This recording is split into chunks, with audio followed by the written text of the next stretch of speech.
السلام عليكم ورحمة الله وبركاته.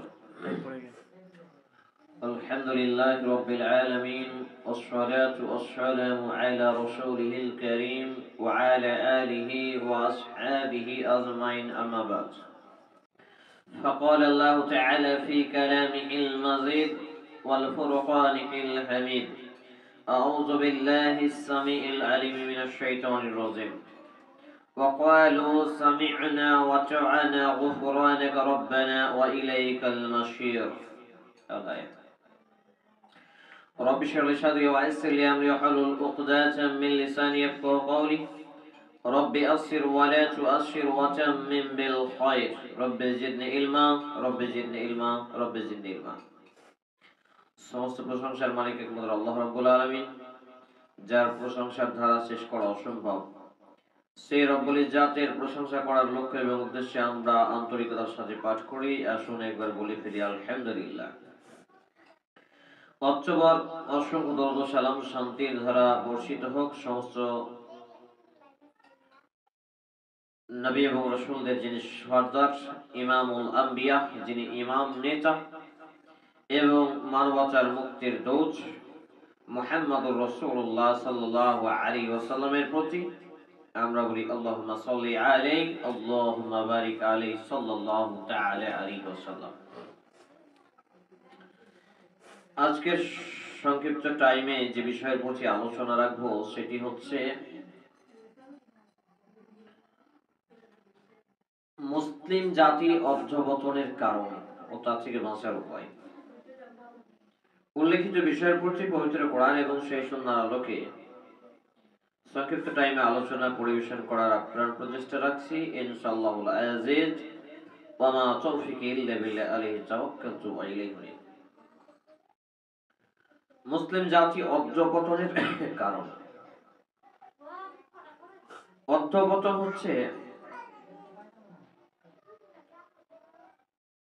যে ধ্বংসের দ্বারপ্রান্তে পৌঁছানো, দুনিয়া এবং আখিরাতে বিপদগামী হওয়া। ওই ঘরে যে মেয়েগুলো বা ছেলেগুলো কথা বলছে তাদেরকে নিষেধ করেন। সমস্যা হচ্ছে কথোপকথন এখানে চলে আসছে।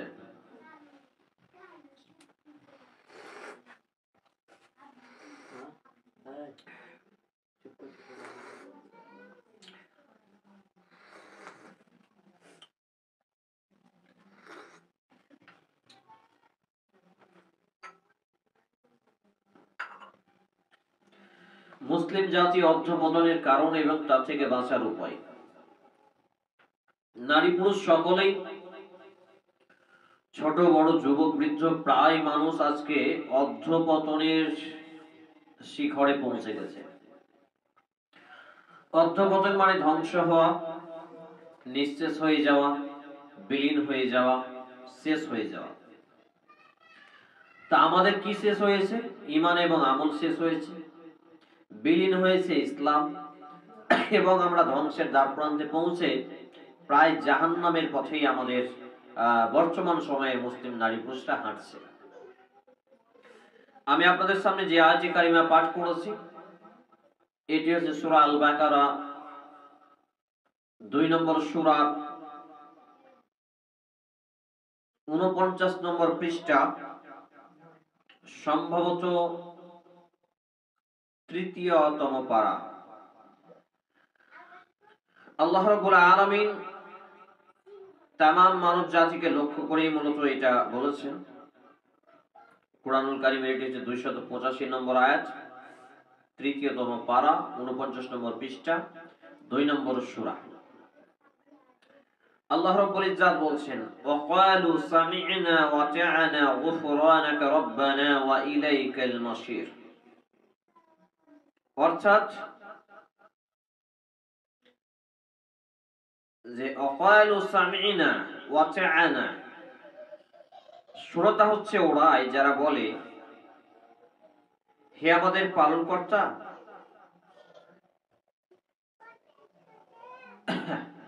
আমরা শুনলাম এবং প্রত্যাবর্তন করলাম বা ফিরে আসলাম বা মেনে নিলাম। সামি'না ওয়া আতা'না, ওয়াকালু সামি'না ওয়া আতা'না, শুনলাম আর মেনে নিলাম। এটা হচ্ছে মুমিন মুসলমানের পরিচয়। এর পরিপ্রেক্ষিতে মুনাফিক বেদিনের পরিচয় হচ্ছে সামিনা ওয়া সাইনা, শুনলাম কিন্তু মানলাম না। আপনাদের এখানে প্রায় বিষয় নিয়ে একটার পর একটা সুন্দর করে বুঝিয়ে আলোচনা করা হয়েছে। কিভাবে চলতে হবে, কিভাবে বলতে হবে, কিভাবে উঠতে হবে, কিভাবে বসতে হবে, আমরা শুনলাম। কিন্তু যারা শুনলো এবং মানলো না তারা কে? মুনাফিক, বেদিন, কাফের, নাস্তিক, এই কোয়ালিটির। যারা বললো সামিনা ওয়া সাইনা, শুনলাম কিন্তু মানলাম না, ওইভাবে রেখে দিলাম, এরা কাদের দলের? জাহান্নামের দলের। আর যারা বলে সামি'না ওয়া আতা'না, শুনলাম আর মেনে নিলাম, শুনলাম আর ফিরে আসলাম, শুনলাম আর পরিবর্তন হলাম, এরা হলো জান্নাতের দলের লোক, এরা আল্লাহ তার রাসূলের দলের লোক, এরা হচ্ছে মুমিন এবং মুসলমান। বলি সুবহানাল্লাহ। তো আল্লাহ রাব্বুল ইজ্জাত আমাদেরকে শুনে মানার কথা বলেছেন। যে বাচ্চা ছেলেটা কান্না করছে তাকে সাইডে করেন, সবকিছু বলার অপেক্ষা রাখি কেন? আল্লাহ রাব্বুল ইজ্জাত তাহলে আমাদেরকে কোরআন এবং হাদিসকে মানার জন্য, কোরআন এবং হাদিসকে মেনে পার্থিব জীবনকে পরিচালনা করার জন্য সুন্দর অবয়ব, সুন্দর গঠন, সুন্দর আকৃতি দান করেছেন, যেটা হচ্ছে লাকাদ খালাকনাল ফি আহসানি তাকবীম, লাকাদ খালাকনা ইনসানা ফি আহসানি তাকবীম। অর্থাৎ আল্লাহ রাব্বুল ইজ্জাত এই মানুষকে লাকাদ খালাকনাল ইনসানা ফি আহসানি তাকবীম, আল্লাহ তাআলা এই মানুষকে সুন্দরতম গঠনে, আকৃতিতে, অবয়ব দিয়ে সৃষ্টি করেছেন। বলা যাবে না সুবহানাল্লাহ? এটি হচ্ছে সূরা আত-তিন 95 নম্বর সূরা 4 নম্বর আয়াত 30তম পারা 603 পৃষ্ঠা কোরআনের। সুন্দর অবয়ব বলতে গঠন, আকার, আকৃতি, চেহারা, রং, চামড়া, চোখ, পা, হাত, কান, এ টু জেড। আর সব থেকে বড় অবয়ব হলো, সব থেকে বড় বিষয় হলো কমন সেন্স, বিবেক। যেটা আপনি কাঁটাওয়ালা মাছ দিয়ে ভাজ খেলে কাঁটাগুলো বেছে বেছে খান, যেটা আপনি কাজে লাগিয়ে রাস্তা দিয়ে চলতে গেলে আপনি রাস্তায় ময়লা আছে কি, গু আছে কি, গোবর আছে সেটা দেখে দেখে পার হন, সেটা বিবেককে কাজে লাগান। যেটা আপনি কোনো কিছু কিনতে গেলে আগে ভালোটা খুঁজেন, সেটা হচ্ছে বিবেক বা কমন সেন্স।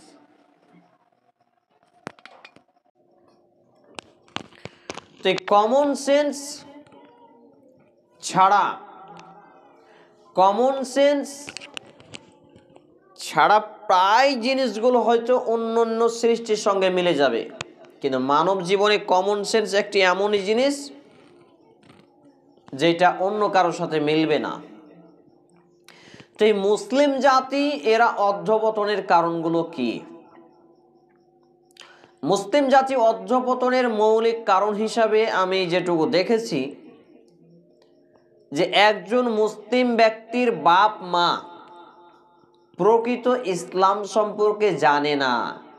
অর্থাৎ যে বা যারা বিবাহ বন্ধনে আবদ্ধ হয়েছেন, ছেলে মেয়েকে জন্ম দিয়েছেন, তারাই অধিকাংশই ইসলামকে জানেন না, বুঝেন না। অনেকে জানেন কিন্তু মানেন না, যার জন্য তাদের ছেলে মেয়েগুলো সঠিক ইসলাম কোথা থেকে নেবে, সঠিক ইসলামিক পরিবেশ কোথায় পাবে, সঠিক ইসলামের শিক্ষা কোথায় পাবে, এই জ্ঞান, এই সচেতনতা, এই বুদ্ধি, এই বিদ্যা তার মধ্যে থাকে না। যখনই একটা ছেলে অ্যান্ড্রয়েড মোবাইল নিয়ে মোবাইলে সে বক্তব্য শুনে না, মোবাইলে সে ভালো কিছু করে না, মোবাইল নিয়ে সে ভালো কিছু দেখে না, মোবাইল নিয়েছে, গান শুনে, ফ্রি ফায়ার পাবজি খেলে, বিভিন্ন ভিডিও দেখে, অশ্লীলতায় ডুবে থাকে, নাচ গান বাজনা A to Z কিছুতে যুক্ত থাকে।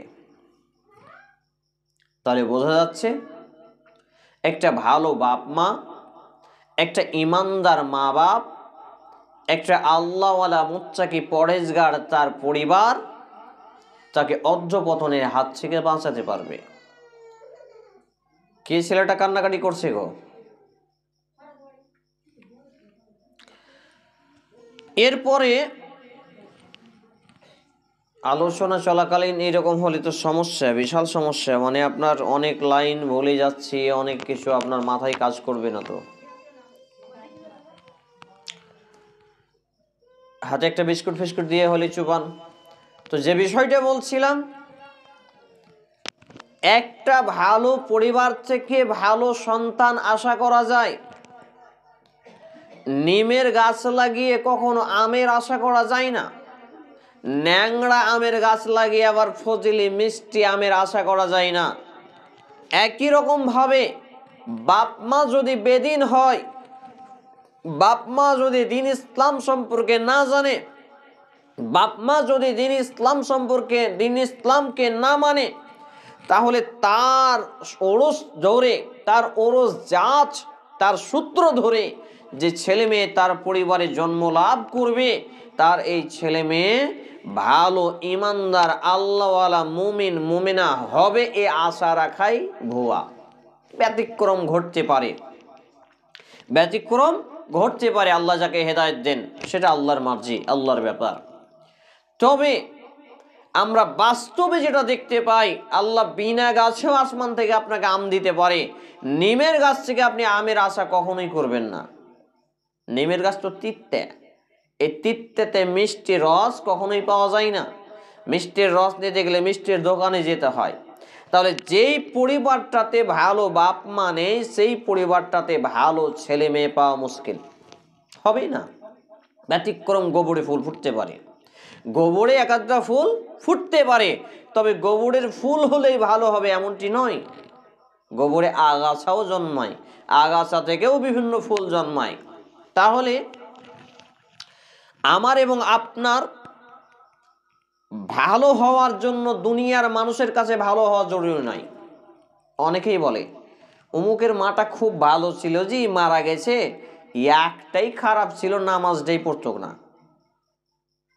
এটা ভালো হলো? সব থেকে খারাপ হচ্ছে ওই। তারপর বলছে অমুকের বেটিটা খুবই ভালো ছিল, জি স্বভাব চরিত্র, কিন্তু একটাই খারাপ, পর্দা কি বুঝে না, মাথার কাপড় ফেলে স্কুলে যায়, কলেজে যায়, হাটে যায়, মাঠে যায়, ঘাটে যায়, এটাই স্বভাব খারাপ। ও সব থেকে খারাপ, সব থেকে খারাপ। এই কথাটা সম্ভবত আপনাদের এখানে বলা হয়নি। পায়রা দেখেছেন? পায়রা, পায়রার গোপনাঙ্গ, পায়খানার দ্বার, তার লজ্জা স্থান যেটাকে গোদা বাংলায় বলে, সেটা লোম দিয়ে ঢাকা নেই। পশু প্রাণীর দেখবেন ঢাকা আছে কি নেই? এমনকি ছাগলের একটা লেজ আছে, লেজ দিয়ে ঢাকা থাকে। সুবহানাল্লাহ, আমরা তো মানুষ। তাহলে প্রত্যেকটা সৃষ্টির আল্লাহ রাব্বুল আলামিন তার লজ্জা স্থানকে ঢেকে দিয়েছেন, কারণ এটাই তার সম্মান, এটাই তার ইজ্জত, এটাই তার সতীত্ব, এবং এটাই তার দুনিয়ার বেঁচে থাকার সব থেকে বড় একটা মূল্যবান রত্ন। আল্লাহু আকবার। কিন্তু রাস্তায় কুত্তি যায় দেখবেন, কুত্তির কিন্তু লেজ দিয়ে ঢাকা থাকে না, উন্মুক্ত থাকে, খোলা থাকে।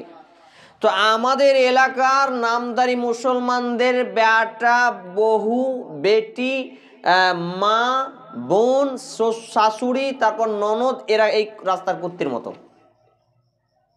কষ্ট নেবেন না। প্রত্যেকটা প্রাণীর দেখবেন তাদের লজ্জা স্থান আল্লাহ তাআলা ঢেকে দিয়েছেন। হাঁস বলেন, বচক বলেন, মুরগি বলেন, ছাগল বলেন, পায়রা বলেন, ময়ূর বলেন, সব ঢাকা আছে, দেখবেন, দেখতে পাবেন না বাইরে থেকে। ব্যতিক্রম একটি সৃষ্টি, সেটার নাম হচ্ছে কুত্তি বা কুত্তা। কুত্তার আবার ঢাকা থাকে, কিন্তু কুত্তির খোলামেলাই থাকে দেখবেন।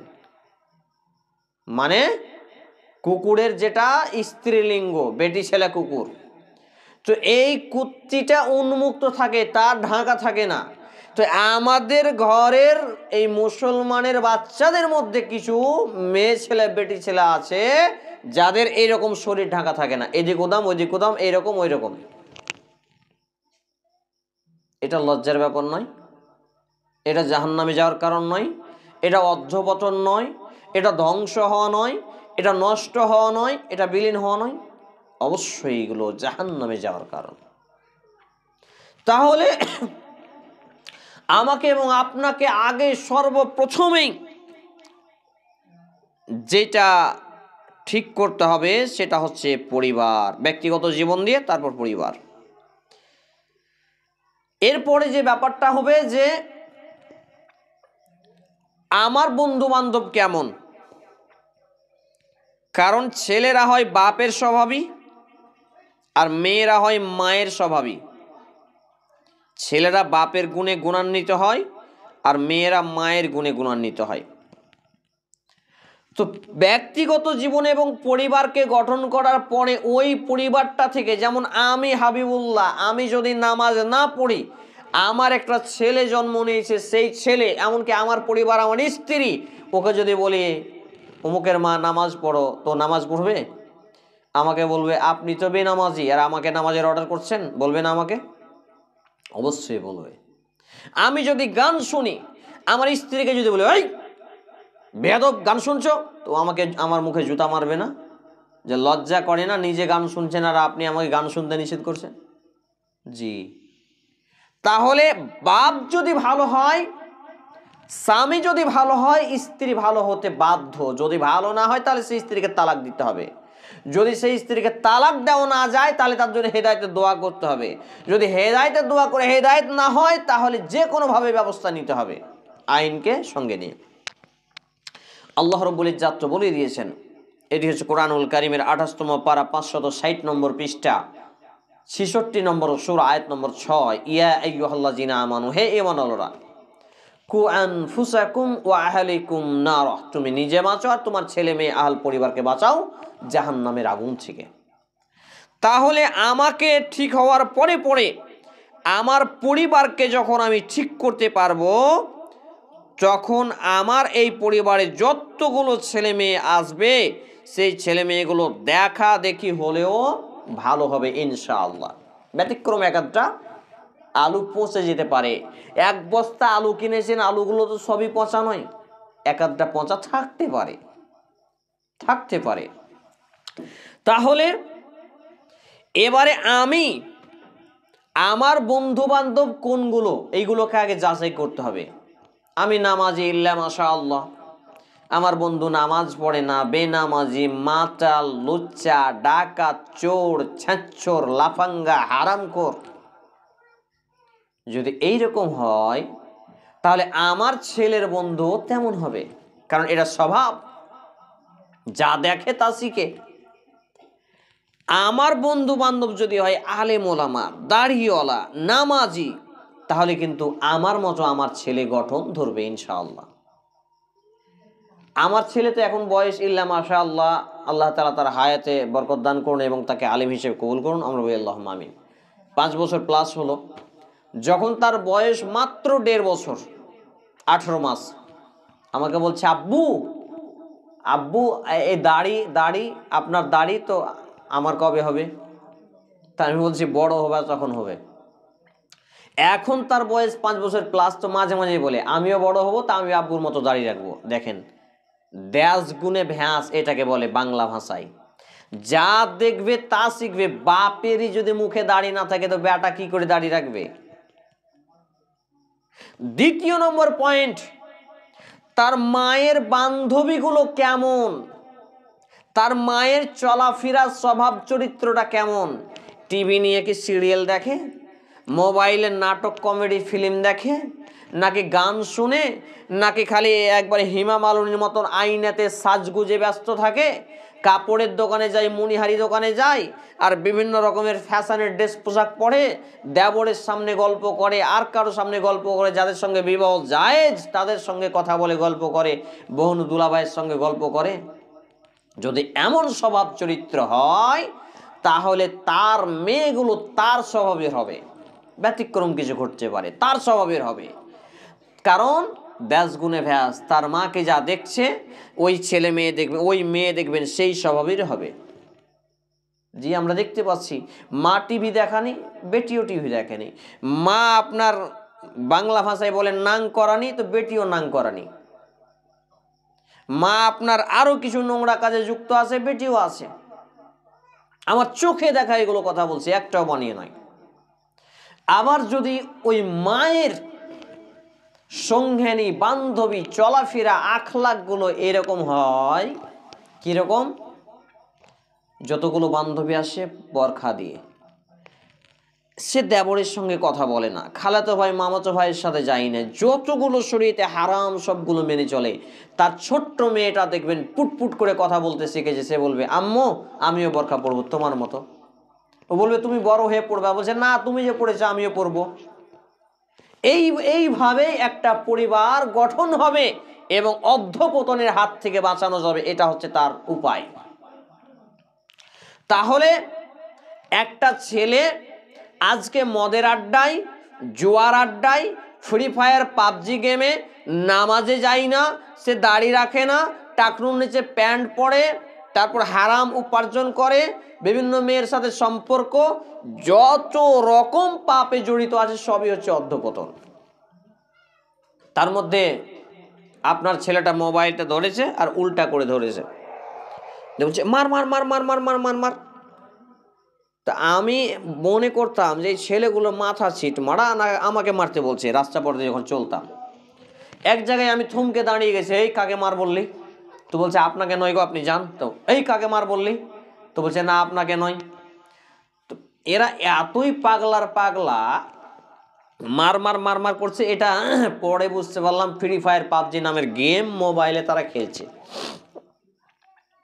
আর এই পাগলাগুলো এই গেম খেলতে খেলতে ঋণ টালের মতো টাল হয়ে যাচ্ছে। সাইকেলের ঋণ হয় না, এই ঋণ যেমন টাল হয়ে যাচ্ছে, চাক্কা টাল, এরকম টাল হয়ে যাচ্ছে। কাজে কামে মন লাগে না, আপনার পরিবার বুঝে না, সমাজ বুঝে না, মান সম্মান বুঝে না। আর আপনার ছেলেটা যে বিড়ি পান করছে, ধূমপান করছে, গত পরশু দিন 3 দিন আগে একটা দোকানে আমি বসে আছি, আমারই বন্ধুর দোকান, সেখানে এই বক্তব্য, আপনাদের এখানকার বক্তব্য ছিল, বক্তব্যগুলো ইন্টারনেটে ছাড়ার জন্য, ইউটিউব ফেসবুকে ছাড়ার জন্য গিয়েছি। ওইখানে গিয়ে একটা ছেলে সিগারেটের ধোঁয়া খুব ছাড়ছে। তো আমি ওকে বললাম ভাই বিড়িটা সিগারেটটা হয় দূরে খাও, আর না হলে ধোঁয়াগুলো চাবিয়ে খেয়ে নাও। তো রেগে এসে আমাকে বলছে হ্যাঁ আপনি এখান থেকে হটে যেতে পারেন না, হ্যাঁ আপনি এখানে বিড়ি খাবো না, সিগারেট খাবো না, তাহলে এটা কী করার জায়গা, আপনি এখান থেকে চলে যান। শেষমেশ আমি ওকে বললাম যে ভারতীয় আইনি অনুযায়ী তোমার শাস্তি আছে। যেখানে সেখানে বিড়ি পান করার জন্য, যেখানে সেখানে বিড়ি খাওয়ার জন্য এদেরকে বলে ধূমপায়ী।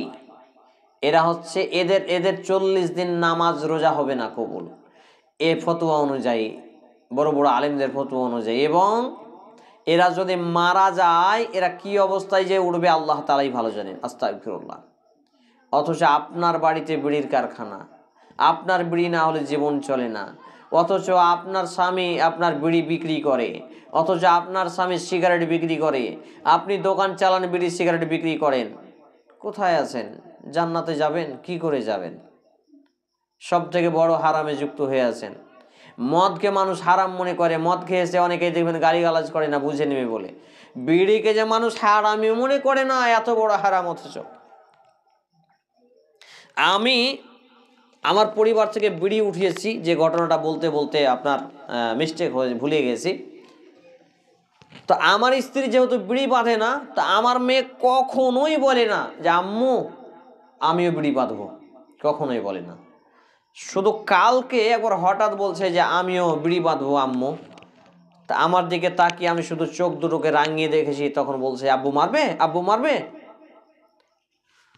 অবস্থা হচ্ছে আজকে আমাদের সমাজে যারা বেটা ছেলেরা হিজড়া মার্কা বেশি, বিয়ে করবে নিজে আর কামাই করাবে স্ত্রীকে, বাড়িওয়ালিকে।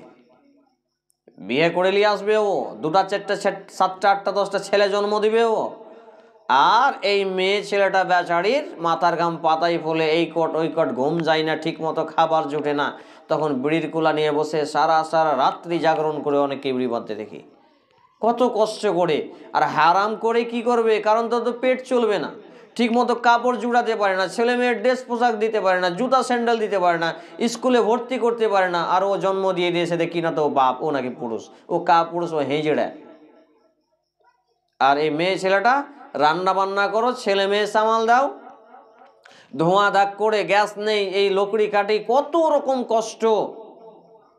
আর এই কনকনে শীতে পেশাব পায়খানা করে দিয়েছে ছেলে মেয়ে, বাপগুলোকে একবার সুই নেবেন, যে সুই দিয়ে ঘঁচিয়ে ঘঁচিয়ে উঠাবেন।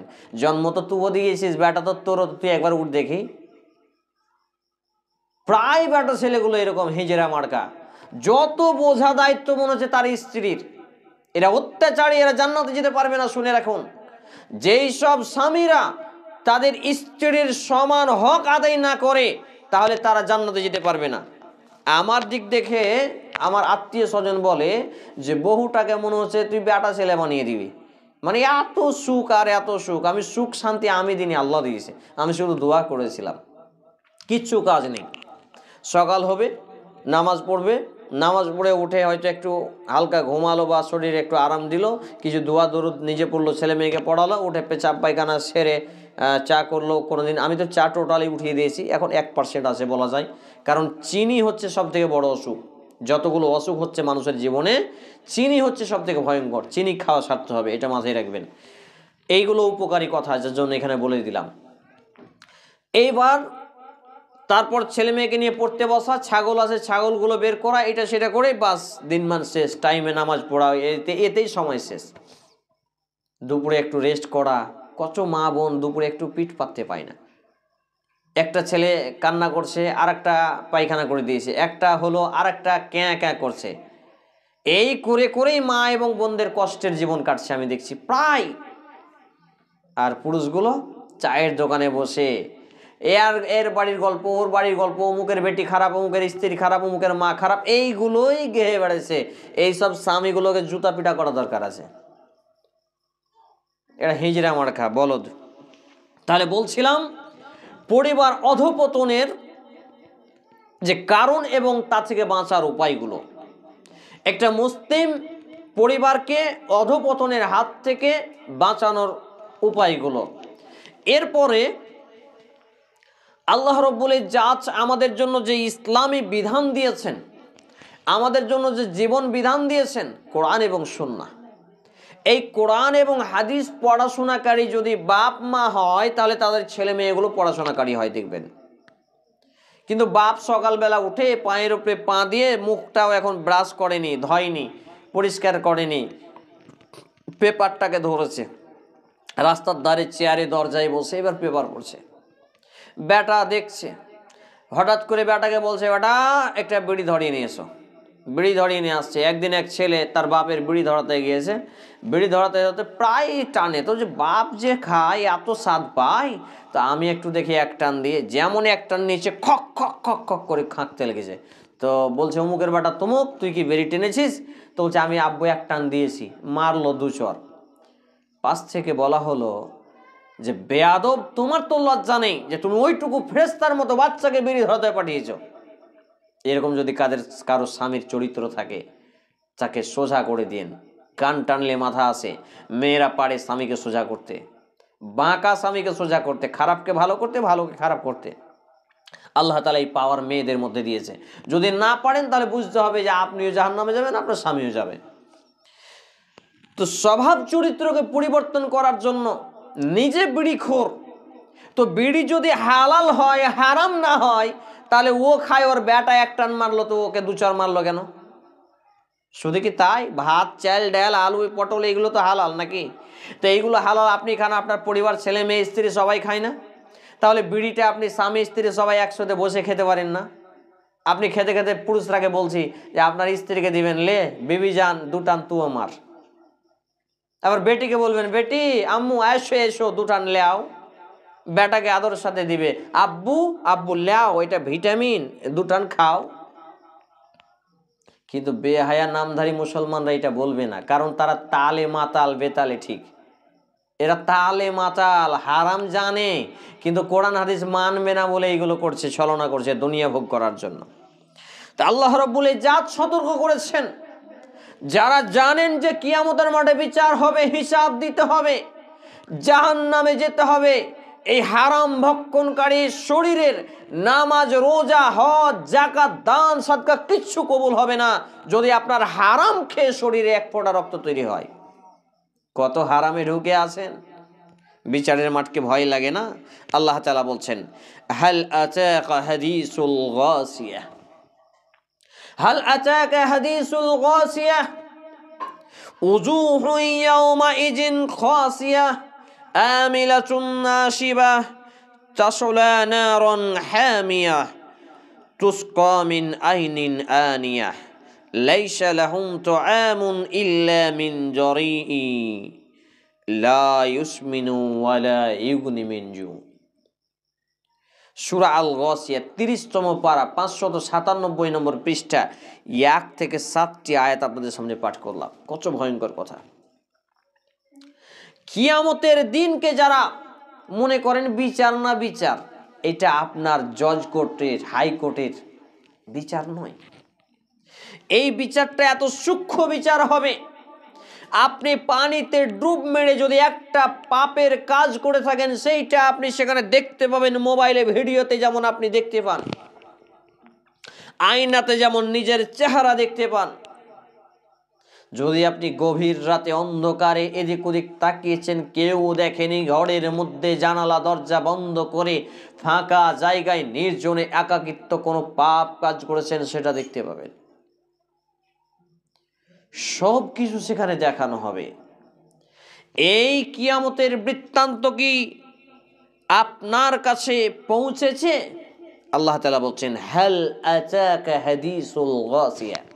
হাল মানে প্রশ্নসূচক, জিজ্ঞাসা করছেন আল্লাহ তাআলা।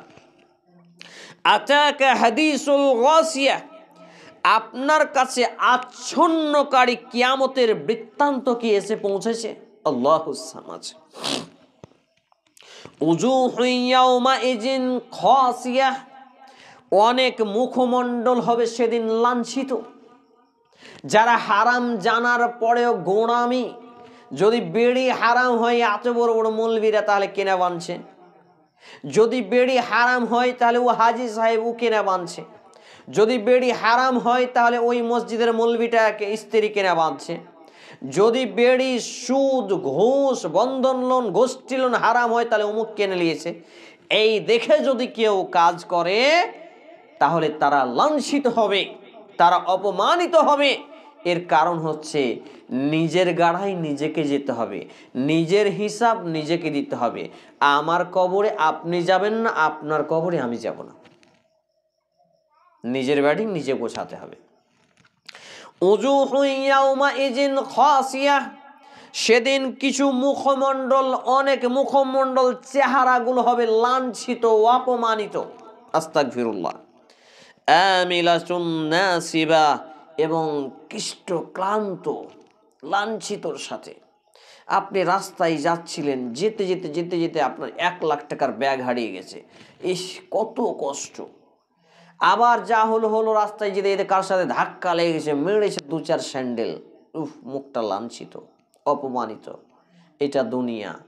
বিচারের মাঠ আদম আলাইহিস সালাম থেকে শুরু করে কিয়ামত অবধারিত পর্যন্ত অসংখ্য নারী পুরুষকে আল্লাহ রাব্বুল আলামিন পাঠিয়েছেন। সবার সামনে বিচার, সবাই উলঙ্গ থাকবে, কারো পরনে কোনো পোশাক থাকবে না। এত ভয়ঙ্কর দিন। সূর্য থাকবে মাথার 1 মাইল দূরে, লক্ষ কোটি গুণ দূরে সূর্য থাকার পরে আমার আপনার মাথার তাপ সহ্য হয় না, এত কঠিন জায়গা। সেই দিন অনেক মুখমণ্ডল হবে লাঞ্ছিত। আমিলাতুন নাসিবা হবে কষ্ট ক্লান্ত, প্রচুর কষ্টের সাথে ক্লান্ত থাকবে। তাসলা নারান হামিয়া, তারা জ্বলন্ত আগুনে পতিত হবে। তুসকা মিন আইনিন আনিয়া, তাদেরকে ফুটন্ত নহর থেকে পানি পান করানো হবে। লাইসা লাহুম তুআমুন ইল্লা মিন জারিই, কাঁটাযুক্ত ঝাড় ছাড়া কিছু তাদেরকে খেতে দেওয়া হবে না। লা ইউসমিনু ওয়ালা ইউগনি মিন জু, এটা তাদেরকে পুষ্ট করবে না, ক্ষুধাও মিটাবে না, তাদের শক্তিও বাড়াবে না এবং উপকারও হবে না, ক্ষুধাও মিটবে না। নাউজুবিল্লাহ, আস্তাগফিরুল্লাহ। তাহলে যারা আজকে দিন ইসলাম ছেড়ে এই অধপতনের তলে তলিয়ে যাচ্ছে, বিভিন্ন গান বাজনা, নামাজ ছেড়ে দেওয়া, দাড়ি কাটা, দাড়ি চাঁচা, দাড়ি সেভ করা হচ্ছে ইহুদি খ্রিস্টানদের কাজ। কোনো মুসলমানের বাচ্চা, কোনো বেটা ছেলে, পুরুষ কখনোই দাড়িকে কাটতে পারে না, চাচতে পারে না, সেভ করতে পারে না। দাড়ি কাটা হারাম, দাড়ি রাখা ফরজ। আপনার বেটাকে বলবেন দাড়ি তুমি রাখো, তুমি বেটা ছেলে, তুমি বেটি ছেলে নও, তুমি হিজড়াও না, এই শব্দ বলবেন। আপনার স্বামীকে বলবেন তুমি 2 ছেলে 4 ছেলের বাপ হয়েছে বটে, তুমি হিজড়ার পরিচয় দিও না, মুখে দাড়িটা রাখো। জি, এইভাবে শাসন করে বলতে হবে। এই ভালো কাজে স্বামীকে এইভাবে কথা বলা যায়, ভালো কাজে স্বামীকে এভাবে কথা বলা যায়। আপনার বাপকে বলবেন আব্বু তুমি তো বেটা ছেলে, মদলোক মানুষ, তুমি কেন মেয়ে ছেলের রূপ ধরেছো আব্বু, তুমি দাড়ি রাখো, দাড়ি পুরুষের বেটা ছেলের রূপ, বেটা ছেলের গুণ। দেখবেন আপনার বাপ লজ্জায় পড়ে দাঁড়িয়ে রাখবে। এরকম অনেক ঘটনা আমরা দেখেছি এবং শুনেছি। তবে যারা এর উল্টো চলবে, কোরআন হাদিসকে ছেড়ে দিয়ে চলবে, ইসলামের পথে দান করবে না, পর্দা মেনে চলবে না, নামাজ পড়বে না, পরিবারকে কোরআন হাদিস শিখাবে না, এই সব কোরআন এবং হাদিসের আলোচনায় আসবে না, অন্যদেরকে ডেকে নিয়ে আসবে না, এই সবাইকে সেই দিন এরকম জাহান্নামে যেতে হবে। জাহান্নামে কোনো খাবার নেই, উতলানো ফুটন্ত পানি, আর খাবার কাঁটা কাঁটা। আস্তাগফিরুল্লাহ, লা হাওলা ওয়ালা কুওয়াতা ইল্লা বিল্লাহ। আল্লাহুম্মা ইন্নী আদখিলনিল জান্নাতা ওয়া আউযু বিকা মিনান নার। আল্লাহুম্মা ইন্নী আসআলুকাল জান্নাতা ওয়া আউযু বিকা মিনান নার। আল্লাহুম্মা ইন্নী আসআলুকাল জান্নাতা ওয়া আউযু বিকা মিনান নার। এইজন্য আল্লাহ নবী মুহাম্মদ রাসূল সাল্লাল্লাহু আলাইহি সাল্লাম এই দোয়াটা বেশি বেশি করতে বলতেন। তিনি সালাতে নামাজে এই দোয়া বেশি বেশি করতেন। আমরা তো ভুলেই গেছি, জানি না দোয়াগুলো। এই জন্য নবী মুহাম্মদ সাল্লাল্লাহু আলাইহি সাল্লাম একটি হাদিসে বলছেন, কোনো মানুষ যদি জাহান্নামের আযাব থেকে 3 বার পরিত্রাণ চায়, সালাসাতিন মাররাতা, 3 বার, তাহলে জাহান্নাম বলে আল্লাহ এই লোকটা জাহান্নামের আমার থেকে ভয় পাচ্ছে, আপনাকে স্মরণ করেছে, পরিত্রাণ চাচ্ছে, আপনি তাকে জাহান্নাম থেকে দূরে রাখেন। আল্লাহ নবী মুহাম্মদ সাল্লাল্লাহু আলাইহি সাল্লাম বলছেন তাকে জাহান্নাম থেকে বাঁচিয়ে নেওয়া হলো। সুবহানাল্লাহ। যেই ব্যক্তি জান্নাতের কথা 3 বার কামনা করে, সালাসাতিন মাররাতাইন, 3 বার, আল্লাহর নবী মুহাম্মদ সাল্লাল্লাহু আলাইহি সাল্লাম বলছেন জান্নাত বলে আল্লাহ এই লোকটাকে জান্নাতের জন্য কবুল করলেন, এই লোকটাকে যাতে জাহান্নাম থেকে বেঁচে আমার পেটে আমাকে ভোগ করতে পারে, জান্নাত অর্জন করতে পারে। সুবহানাল্লাহ। আমরা কভার করছি দোয়াগুলো। আসুন কোরআন এবং হাদিসকে মেনে আমাদের জীবনকে পরিচালনা করি। আল্লাহ তাআলা যেন আমাদেরকে তৌফিক দান করেন। আমরা বলি আল্লাহুম্মা আমিন। আল্লাহ রাব্বুল আলামিন এই মুসলিম জাতি অধঃপতনের যে কারণগুলো রয়েছে এবং যে প্রতিকারগুলো রয়েছে, মুসলিম জাতিকে অধঃপতনের হাত থেকে রক্ষা করুন এবং এর প্রতিকার মানে ওষুধ হিসেবে, চিকিৎসা হিসেবে যা করণীয় সেগুলোকে আমাদের করার তৌফিক দান করুন। আমরা বলি আল্লাহুম্মা আমিন। হে আল্লাহ তাআলা, আমরা যারা অসুস্থ আমাদেরকে পূর্ণাঙ্গ শিফায়ে কামিল আজিলা দান করুন। আমরা যারা অভাবী আমাদেরকে অভাবমুক্ত জীবন দান করুন। আমরা বলি আল্লাহুম্মা আমিন। হে আল্লাহ তাআলা, এখানে উপস্থিত আমি সহ উপস্থিত প্রত্যেকটা মা এবং বোনকে তাদের জীবনে জানা অজানা প্রকাশ্যে গোপনে সকল পাপগুলোকে মাফ করে দিন। আমরা বলি আল্লাহুম্মা আমিন। হে আল্লাহ রাব্বুল আলামিন, আমরা যারা এখানে উপস্থিত হয়েছি আমাদের অন্তরে ইমানি নূর, ইমানি জজবা তৈরি করুন। আমরা বলি আল্লাহুম্মা আমিন। যাতে করে আমরা 5 ওয়াক্ত সালাত হেফাজতের সহিত আদায় করতে পারি। ফজর, জোহর, আসর, মাগরিব, ইশা কোনো ওয়াক্তে যাতে আমাদের ঢিল না থাকে, কোনো ওয়াক্তে যেন আমরা আপনার সালাতকে ত্যাগ না করে, আল্লাহ আপনি সেই তৌফিক দান করুন। আমরা বলি আল্লাহুম্মা আমিন। হে আল্লাহ তাআলা, আমাদের পরিবারগুলোকে ইসলামী পরিবার হিসেবে গঠন করুন। আমরা বলি আল্লাহুম্মা আমিন। হে আল্লাহ তাআলা, আমার ছেলে মেয়ে এবং উপস্থিত মা এবং বোনদের ছেলে মেয়েকে প্রত্যেকেই আলেম, আলেমা, হাফেজ, হাফেজা এবং ইসলামের খিদমতকারী হিসেবে তাদেরকে কবুল করে নিন। আমরা বলি আল্লাহুম্মা আমিন। হে আল্লাহ তাআলা, আপনার দরবারে এই দোয়া, এই দাবি রাখি যে আমার মা, নানা নানি সহ উপস্থিত মা এবং বোনদের আত্মীয় স্বজন কেউ বা কেউ মৃত্যুবরণ করেছে, যে বা যারাই মুসলমান হয়ে মৃত্যুবরণ করেছে আল্লাহ আপনি তাদের জীবনের জানা অজানা প্রকাশ্যে গোপনে ভুল ত্রুটি ক্ষমা করে তাদের কবরের শান্তির বিছানা বিছিয়ে দিন, তাদেরকে জান্নাতুল ফেরদাউস নসিব করুন। আমরা বলি আল্লাহুম্মা আমিন। হে আল্লাহ তাআলা, আমাদের এই দাওয়া ইসলাহিকে কবুল করুন। আমরা যে দাওয়া সেন্টারের ভিত্তি স্থাপন করছি সেই ভিত্তি স্থাপনের কার্যক্রমকে পরিপূর্ণতা দান করুন এবং সফলতার সহিত হে আল্লাহ তাআলা আপনি হিংসুকে হিংসা, অনিষ্ট করে অনিষ্ট, ষড়যন্ত্রকারী ষড়যন্ত্র, বাধাদানকারী বাধা থেকে আমাদেরকে নিরাপদে রাখুন। রব্বানা আতিনা ফিদ দুনিয়া হাসানাতাও ওয়া ফিল আখিরাতি হাসানা ওয়া কিনা আযাবান নার। সুবহানা রাব্বিকা রব্বিল ইজ্জাতি আম্মা ইয়াসিফুন ওয়া সালামুন আলাল মুরসালিন। সুবহানাকাল্লাহুম্মা ওয়া বিহামদিকা আশহাদু আল্লা ইলাহা ইল্লা আনতা আস্তাগফিরুকা ওয়া আতুবু ইলাইক। আল্লাহুম্মা সাল্লি আলা মুহাম্মাদিন ওয়া আলা আলি মুহাম্মাদ কামা সাল্লাইতা আলা ইব্রাহিম ওয়া আলা আলি ইব্রাহিম ইন্নাকা হামিদুম মাজিদ। আল্লাহুম্মা বারিক আলা মুহাম্মাদিন ওয়া আলা আলি মুহাম্মাদ কামা বারাকতা আলা ইব্রাহিম ওয়া আলা আলি ইব্রাহিম ইন্নাকা হামিদুম মাজিদ।